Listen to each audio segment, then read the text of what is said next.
Good morning students. Myself Mrs. Shimla Sharma from St. Joseph Public School Tonk. Students, we will start textbook Vasant chapter number 1 हम पंछी उन्मुक्त गगन के. So take out your book and chapter 1. Children chapter 1 हम पंछी उन्मुक्त गगन के means इसका मतलब है स्वतंत्र रहना. यानी ये जो पोएम है, इस पोएम के माध्यम से जो इसके रचयिता है शिव मंगल सिंह सुमन, उन्होंने बताया है आज़ादी का महत्व, आज़ादी की इम्पोर्टेंस, कि स्वतंत्रता हमारे लिए कितनी आवश्यक है या स्वतंत्र रहकर ही मनुष्य जी सकता है. स्वतंत्र मनुष्य चाहे कितने भी दुख उठाए, कितने भी कष्ट उठाए, लेकिन उसको उसमें भी खुशी होती है. लेकिन परतंत्रता, गुलामी में जो जीवन जिया जाता है वह उसके लिए दुखदायी, कष्टप्रद होता है. ओके स्टूडेंट्स, तो स्टार्ट करते हैं हम पोएम. हम पंछी उन्मुक्त गगन के. तो इसके साथ साथ सबसे पहले हम यहाँ पर इनके शब्दार्थ यानी कठिन शब्द जो है वो साथ साथ आप नोट करते जाना. कठिन शब्द या वर्ड मीनिंग. पंछी, जैसा कि आपको पता है, पंछी पक्षी, पंछी पक्षी. एंड सेकेंड उन्मुक्त. उन्मुक्त मीन्स स्वतंत्र, आजाद. Okay children. गगन आकाश. कनक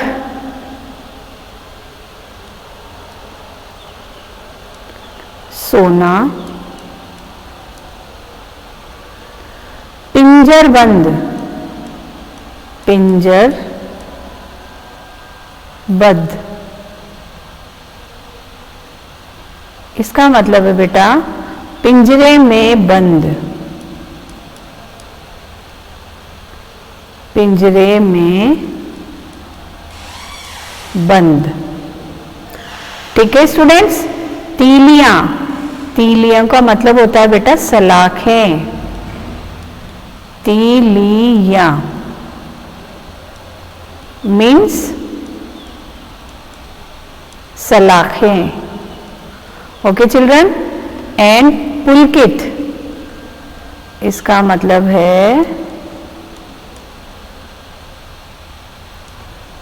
कोमल.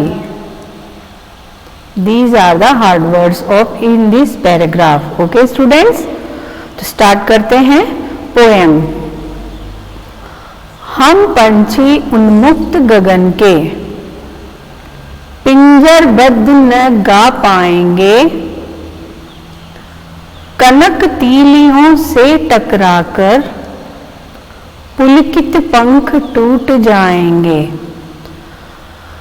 तो स्टूडेंट्स, इस कवितांश में यानी इस कविता के इस अंश में पिंजरे में बंद पक्षी ने अपनी व्यथा, अपनी पीड़ा सुनाते हुए कहा है कि हम स्वतंत्र गगन में यानी स्वतंत्र आकाश में विचरण करने वाले पक्षी हैं.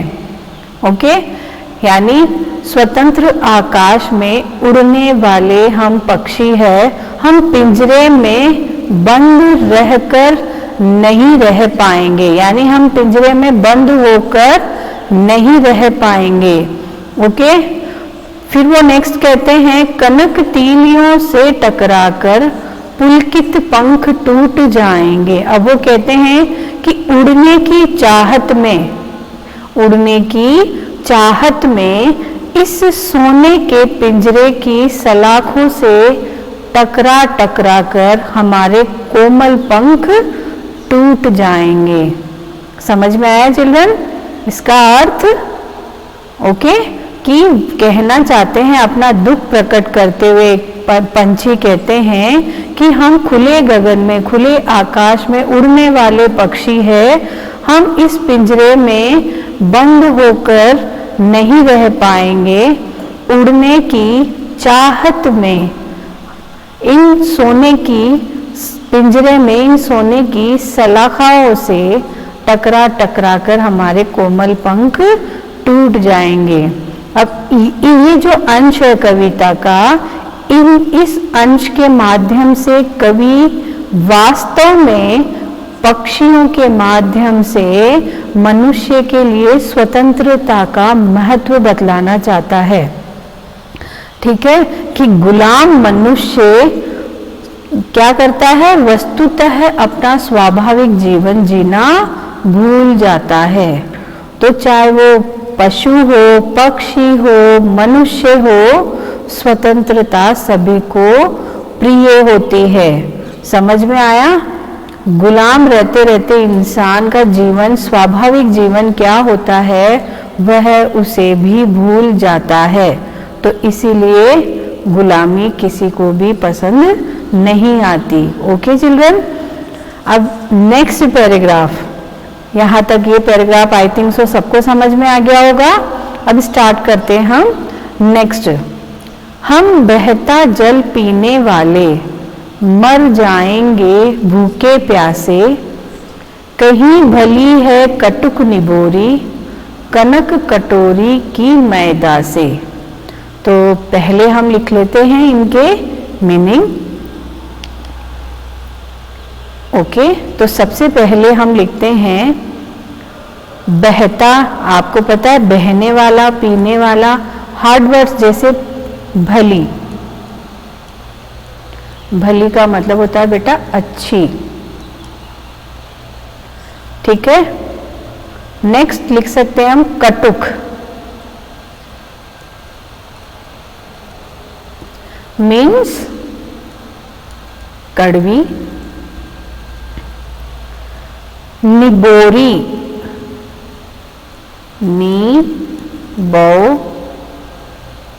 निबौरी का मतलब होता है निम्बोली। निम्बोली पता है क्या होती है? नीम का जो पेड़ होता है उसका फल, वो छोटी छोटी ग्रीन कलर की होती है, कड़वी कड़वी, वो है निम्बोली। Okay children. एंड कनक, अगेन पहले भी मैंने बताया था, कनक यानी सोना। ओके, तो स्टार्ट करते हैं अब इस पैराग्राफ का अर्थ। हम बहता जल पीने वाले मर जाएंगे भूखे प्यासे, कहीं भली है कटुक निबोरी, कनक कटोरी की मैदा से। तो स्टार्ट करते हैं कि पिंजरे में बंद पक्षी अपनी व्यथा, अपना दुख सुनाते हुए कहता है कि हम तो नदियों और झरनों का बहता हुआ जल पीने वाले पक्षी है, पंछी है। इस पिंजरे में बंद रहकर हम भूख प्यास से मर जाएंगे। पिंजरे में कहीं भली है कटुक निबोरी, कनक कटोरी की मैदा से। अब वो आगे कहते हैं कि पिंजरे में सोने की कटोरी में रखी मैदा से नीम की कड़वी निबोरियां खाना हमें ज्यादा भाता है। समझ आया? यानी वो कहते हैं कि पिंजरे में सोने की कटोरी में रखी जो मैदा होती है उससे कहीं ज्यादा हमें नीम की कड़वी निबोरियां खाना अच्छा लगता है। ठीक है, तो इस पैराग्राफ का भावार्थ यानी भाव यह है कि परतंत्रता यानी गुलामी में मिलने वाले सुख से स्वतंत्र आजाद रहकर कष्ट पाना अधिक अच्छा है। समझ में आया कि इस पैराग्राफ में का जो पूरा कंप्लीट भाव है वो ये है कि आप गुलामी में, आपको एक पिंजरे में कैद कर दिया जाए, एक कमरे में कैद कर दिया जाए और आपको अच्छे अच्छे व्यंजन खाने को दिए जाए, तो वो आपको अच्छे नहीं लगेंगे। लेकिन अगर आप स्वतंत्र है, आज़ाद है और अगर आपको कोई कष्ट है, तकलीफ है, तो आप उसका कोई ना कोई समाधान निकाल करके अपना जीवन सुखी बना सकते हैं। लेकिन पिंजरे में या कैद रख करके ये सब संभव नहीं हो सकता। तो इन दोनों पैराग्राफ का अर्थ आपको समझ में आ गया अच्छी तरह से? ओके चिल्ड्रन, अब नेक्स्ट पैराग्राफ है स्वर्ण श्रृंखला। स्वर्ण श्रृंखला के बंधन में अपनी गति उड़ान सब भूले, बस सपनों में देख रहे हैं तरु की फुनगी पर के झूले। ओके, तो सबसे पहले मीनिंग लिख लेते हैं हम। जैसे स्वर्ण श्रृंखला, तो स्वर्ण श्रृंखला का मतलब होता है बेटा सोने की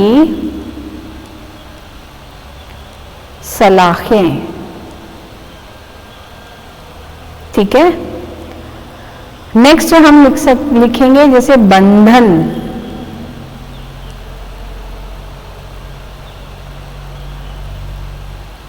यानी परतंत्रता, गुलामी। ओके, गति यानी कि चाल। तरु आपको पता है ही, तरु का मतलब होता है बेटा वृक्ष। एंड फुनगी, फुनगी, फुनगी का अर्थ होता है चिल्ड्रन पेड़ का